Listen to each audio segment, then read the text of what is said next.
This is a theory I've been working on. It kind of hit me pretty soon after I started dealing with this shit, because I'm just like racking my brain. I'm sorry, I did the thing. We have to say 2 YouTubers who are good. Jesse Gender, there's one. You guys want? Oh, nice, good one. Any good YouTuber that can. We're trying to neutralize the name that I just said, because YouTube is apparently movies. The transcripts of the things we say to recommend videos to people. Okay. Adam does movies for sure. Some good news, some more good news, some good more news. Krasinski, some more news. Yeah. Cody Johnston. Yeah. Cody Johnston. Cool. All right. Thank you guys for helping me neutralize that a little bit. But yeah, so dealing with that guy, Derek August. I was like racking my brain trying to figure out how can somebody be so fucking confident. It's not just isolated to him. There's a lot of, you see it all the time.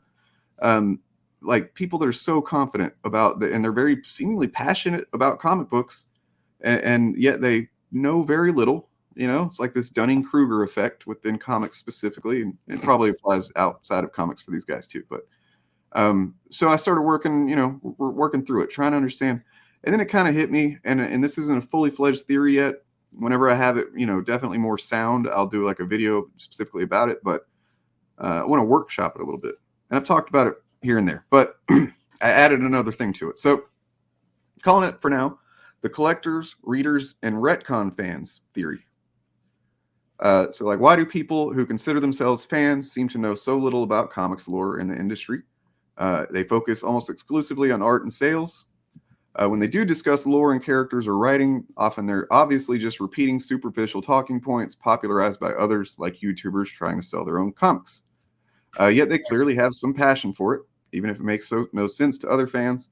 They're very forceful with their opinions, resulting in toxicity and gatekeeping, and many fall under the category of what we call anti-fandom. And so they end up being Comicsgate or that other thing. So how can they be so overly confident and yet at the same time hold the most superficial, reductive, and even flat out incorrect information? And that's the theory. That's it. That's all I got. No, real quick, I just want to give a quick rundown of the 90s comic book boom and bust, which is the reason why Marvel ended up selling so much licensing to license their characters and stuff to so many different companies. The reason why it's only just now gotten to where Marvel actually owns the rights to most of their stuff. Newt from Aliens, mostly. They mostly own all their stuff, mostly.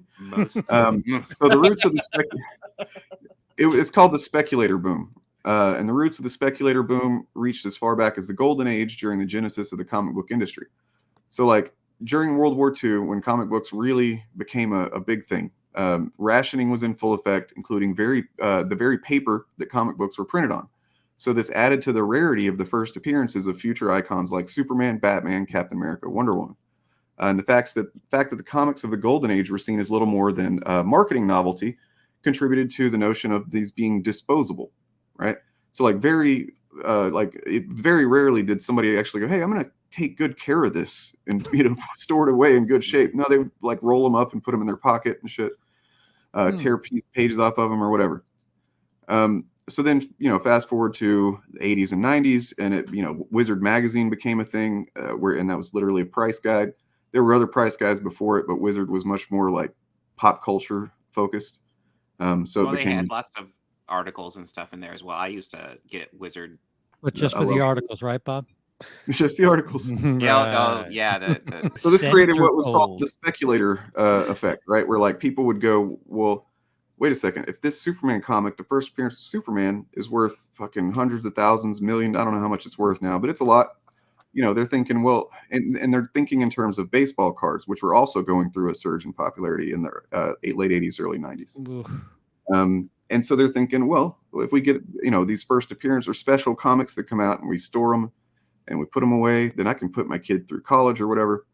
And so a lot of people started buying comics, almost some of them exclusively for that purpose, not buying them because they're interested in the stories and the characters as much as other people might be. So they would pay attention to what's going on, but it's like, oh, there's a new Spider-Man #1 coming out, the Todd McFarlane one that started in the early 90s. Buy 7 copies of that, And then another thing that added to that was that they started doing the gimmick covers, like the hologram covers and the fucking foil embossed bullshit that, like, yeah, it won me over as a little kid. But it looked cool. Yeah, it looked great. Some of them don't hold up when you look at them now, but like, yeah, so that all contributed to just a lot of people outside of regular comic book readership going to comic shops and buying this shit. And so they became familiar with the characters and the creators to a degree. And I'm sure that some of them did read some here and there, but like then a couple of years passed, not very long. And people realized, oh wait, these aren't going to be worth very much because everybody has 70 copies and they're all in perfect condition. There's no scarcity. Why would these be worth anything? You know what I mean? Like you can still buy a copy of Spawn #1 for, probably $30 if it's in like immaculate condition, maybe less. But there's a billion copies of Spawn #1. Whereas when it came out, people were like, "Oh, this is going to be the next big thing." And you only need one copy too. That's the crazy part. Like, what are you gonna do with all the other ones? Make more money. That was the idea, I guess. But like, yeah.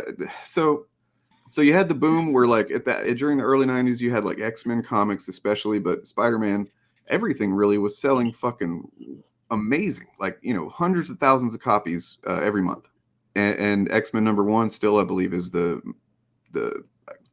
one that I think is highest selling or sold the most copies of any comic. I don't remember exactly. Probably both. Yeah.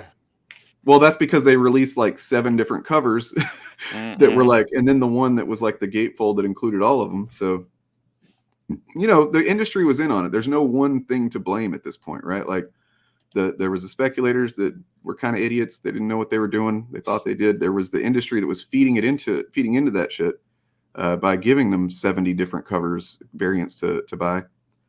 And pretty quickly, once people started to realize, oh, this isn't what we thought it is, they just abandoned it altogether. They stopped buying comics. They abandoned the hobby. But those people still held on to those comics in a lot of cases. In a lot of cases, those people still consider themselves fans. But they're fans in the sense that, like superficially. So they may have a fucking Marvel shirt, and they may be somewhat familiar with the fact that, for instance, Thanos and Adam Warlock had some connection in the early 90s. They may know what Maximum Carnage was, things like that. But then they just kind of abandoned it and moved on. And then, years later, they're like, well, I'm still a fan. I got all these comics. I know these things. I'm a fan. And to them, their fandom is just as valuable as anybody else's. And, I don't like to like shit on people's relationship to this stuff, but it really becomes a problem whenever they insist that they are the real fans, and then they start demanding certain things from it. And they say that the writing is bad and these characters are bad and shit. And it's like, but dude, you don't even know what you're talking about. Like the things you say are not, they don't indicate somebody that has actually read things or understands what you have read. And so that's the theory, basically, that there's the collectors that, like Derek August. I think he's one of them. I think he's kind of like the embodiment of that, where he, every reference that I've seen him make about specifics of comic books is related to the early 90s. Yeah. Where it's like he's talked about when he made a video saying that Marvel wasted Adam Warlock because Thanos is already dead. So like there's no point in introducing him. And it's like, well, Adam Warlock has a whole lot of history besides just his relationship to Thanos. Things like that. And he has reference when he compared his comic to others, and of course this is complete bullshit. He said that it's like up there with Spawn and Maximum Carnage and all this stuff that's like very specifically early 90s. So that's where his relationship was formed and pretty much ended, I think. I think so. Oh, sorry. Go ahead. That's it. Yeah. No, I think something that definitely shouldn't be forgotten either when it comes to this sort of stuff is sort of like the way that a lot of these personalities, especially certain ones who used to own comic book shops specifically, how they go, if you watch their videos, like in order to back up their like proof that they're being objective fans and coming at it from a fan perspective, they'll usually unload a bunch of like context, like a lot of background lore. And I think a lot of people, a lot of their viewers see that, especially when it comes to these sort of hot, hot button shows like She-Hulk and stuff like that, and then they just repeat what they see, what they hear on those videos to pass off as being just as equally knowledgeable. So, I mean, not only is not only is someone like like that guy specifically, not only is he lying to his audience usually through a mission and all that, but then that gets taken by their audiences, passed off as truth, and then all of a sudden that becomes the prevailing narrative. 100%. Yeah, exactly. Yeah, they can be a fan. They can call themselves a fan. I got no problem with that. But then whenever you become the gatekeeper, you become toxic, you become, saying that this shit's woke and blah, blah, blah. And you're saying that this is basically acting like things that are being done in comics now are somehow, unprecedented or whatever, that like they've never had this or whatever. This is all because of the woke, whatever. And it's like, hold on, man. I can name a bunch of examples where it's happened before. But yeah, they're convinced. So it also bothers me when they present themselves as if they speak for the fandom as a whole. I don't think most fans would want to be represented by any of the people that we cover. Also, just real quick, Legendary Hobbyist, is that like a part of a driving sim setup you have in your profile picture? I'm just curious. It's like pedals. I'm thinking about getting into that. So like. Yeah. The other part of it that I just added is so there's the collector, the reader, which I consider myself. I mean, you can be both too, by the way.